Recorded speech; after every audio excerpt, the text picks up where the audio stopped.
got to have some faith somewhere, something to help you get through times. Even now, I recently had one of my employees just passed away, unexpectedly, heart attack, and we're all still grieving over that. And he was a devout Catholic, good guy, and just went home after work one day and sat down at a table, put his head down, and that was it. And you wonder, where is he? You expect them to walk through the door, you know. Yeah. How long was he here for? Gosh, I think 8 or 12 years. I'd have to look, but yeah. Yeah, he's a retired guy that just wanted something to do part-time, and used to be in sales and everything, and he was great with customers. People loved him. And even now people coming in, where's Dan? Haven't seen Dan, and you have to tell them, and you just, it's hard, you know. Yeah, personal relationships, I think those are so important, and I don't know that young folks really get that this day with everything being on their phone, and you know. I think my whole life is about relationships, because those people are the ones that help you grow and make you who you are, you know. Help you through bad times. Oh yeah, oh many, yeah, and got some great advice. Yeah, it's like I say, there's times I wanted to give it up, and people said, no, you're not. And they gave me reasons why not.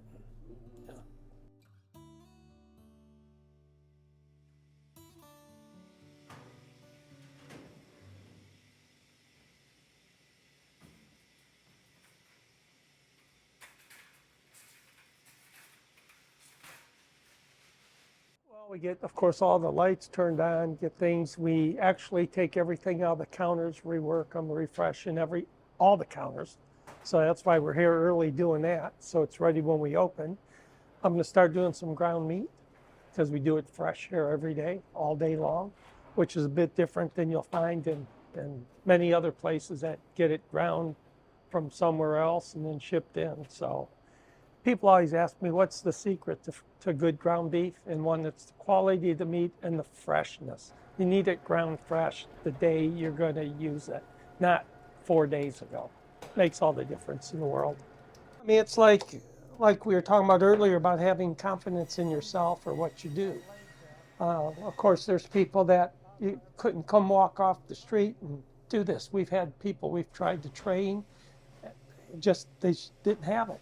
You know, it's like an artist or anything else. You either have it or you don't. So here everything's hand cut, hand trimmed. There's no machines here. There's nothing in our counters come in pre-packaged. You know, we do it all here. See, we have a window here. So when we wait on our customers, they come in on something specific, we cut it on the spot for them, custom cut. Because not everybody likes their steak the same thickness or the same weight. So that's the advantage we have with real meat cutters. They'll do that on the spot. You get exactly what you want, the way you want it. Even at 16, I had retail jobs. I was making money. I was buying my own clothes. I was trying to get independent, you know, from your parents, not them. At 16, I bought my own car. And that was, this car was only $100. So I did. Had my old 63 Rambler station wagon. My old 63 Rambler station wagon. The car of the year is Rambler. Go find yourself a Rambler. Go take the wheel. The car of the year is Rambler. I was cool. At 16? At 16, yep. And what were you doing for work? Then I was doing working 7-Eleven, making 75 cents an hour. With my neighbor that got me into the meat cutting, believe it or not. I had another neighbor that delivered carpeting, and I would help him do that, make a little money. So, you know, it's anything you could find to do to make a buck. Did you ever think about joining the armed forces? That was my goal, actually, in high school. I was in ROTC back in the 70s. A lot of employers think an ROTC guy's got a big head start in leadership and management. Find out more, write Army ROTC, Fort Monroe, Virginia.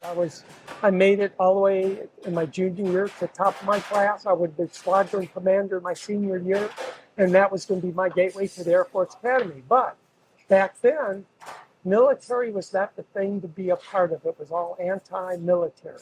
The school district dropped the ROTC program completely out. I had nothing. I was like, what do I do now? I didn't have money to go to college.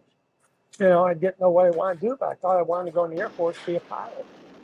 And instead, I was working. I was making money. I started making better money. I started buying motorcycles and Corvettes, and because one thing my mom told me, even when I was like 16, 17, her advice was don't grow up.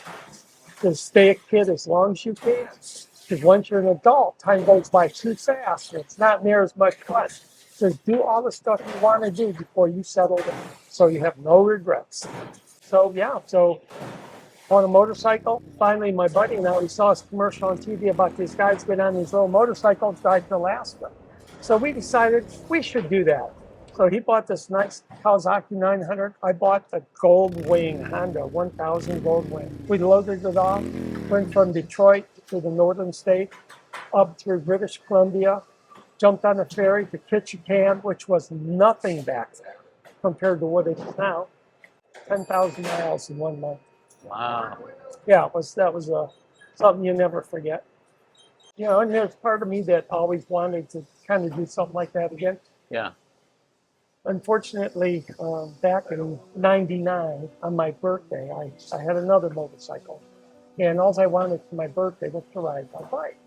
After my age of 45 years old, what else am I going to do? So that would make me happy. So went to the store, got some lunch, jumped on the motorcycle, driving back to work, beautiful sunny day in September, and all of a sudden, car pulls out in front of me. Boom. So I spent 2 months at Parkland Hospital after getting a helicopter ride, and took about a year to get back. It was, to me, that was my therapy. I could get on that motorcycle and solve problems, clear my head. It's like come back a different person. It was my therapy. Yeah.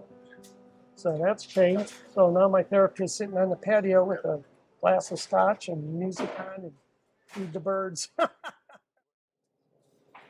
Yeah, it's funny because I always tell people, look, every man, a woman, you should have a good attorney, a good accountant, a good doctor, you should have all these professionals in your corner. Why don't you have a real meat cutter? You should have a real butcher that you can go to and talk to. They'll take care of you. It's always been a little bit more social. Yeah. Yeah, I need people.